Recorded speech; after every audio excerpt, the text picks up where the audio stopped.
There's been an increase in food prices in the last month, and local and global factors are to blame. The Pietermaritzburg Economic Justice and Dignity Group predicts that worse is still to come, with its latest household affordability index showing a nearly 3% rise in the household food basket.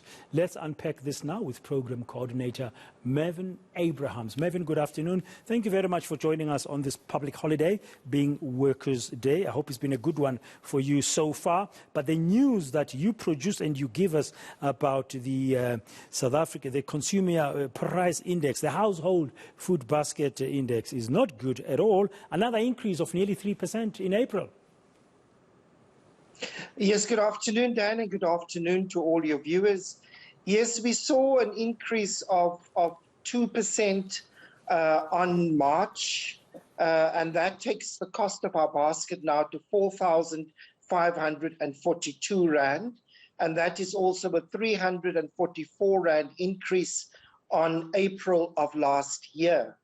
Now, these prices were taken prior to the floods hitting KwaZulu-Natal. But then, of course, other global geopolitical factors are also at play, and that raises our prediction that food price inflation will continue to be high for at least the next 12 to 18 months. Do you expect that the KZN natural disaster will also add to increases going forward? They are not a factor now, as you say, but going forward, could they add that increase?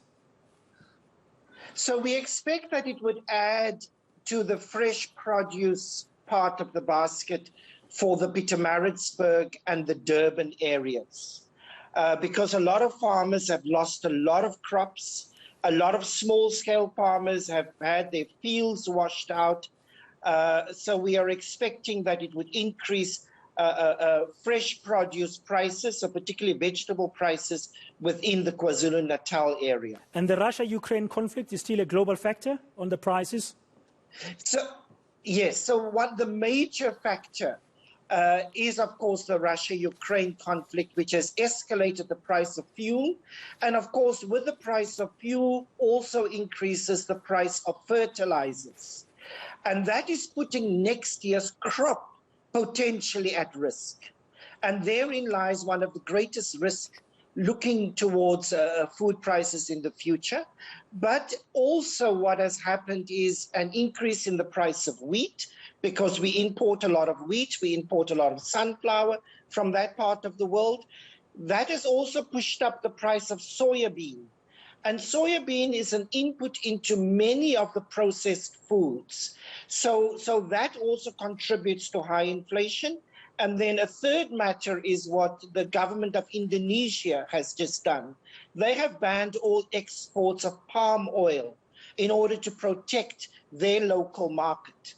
And palm oil is also a major vegetable oil. It's an input ingredient into many processed foods. And that means that there are now less vegetable oil on the global markets, and we import some of that. So the prices of that will continue going forward. So West is still ahead, not good news at all. Just share with us, I mean, we always talk about the household food basket. I mean, the basics go in there. But when you look at April, compared to April 21 to this April, the big changes, which products were sort of got more than 10% of increases?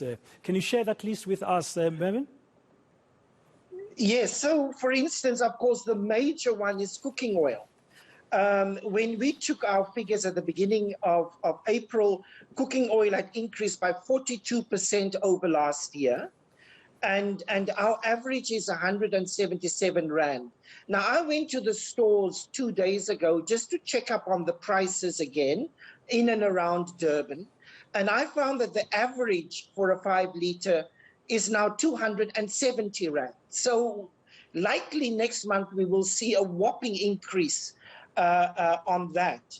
We also saw about a 31% increase in the price of 2.5 kgs of polony, which of course women tell us they use for children's sandwiches. Now, polony also contains a number of palm oil or soya bean, oil, etc. So that is it. But also we've seen chicken increase by about something like about 20%. We have seen chicken livers, increase by about 20%.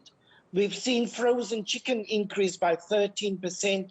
We have seen things like butternut increase by 13%, potatoes increase by about 10%, and the list just goes on and on and on. 35 out of the 44 foods we track have increased over the last year. And this is across your major urban areas, not just Pietermaritzburg and Durban. No, these are across, so it includes Johannesburg, the Gauteng area, Vosloorus, Alexandra, parts of Soweto, Hillbrow. It also includes Khayelitsha, Langa in the Western Cape.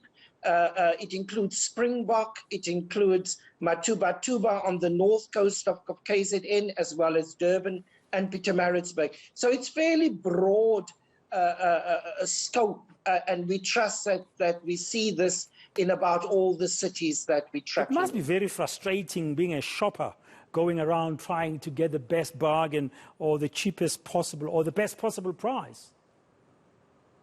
So the retailers, we have to say the retailers have come on board in order to help cushion some of the prices. So women tell us right across the countries that there are many more specials on offer. There are many more combos. Some of the combos that are being offered are actually well placed in the sense that we have maize meal and potatoes and a little bit of onions, etc. So the retailers are coming to the picture, but I think we also need to recognize that during the COVID pandemic, the sector that did the best and had the best profit margins were in fact our food retail sector.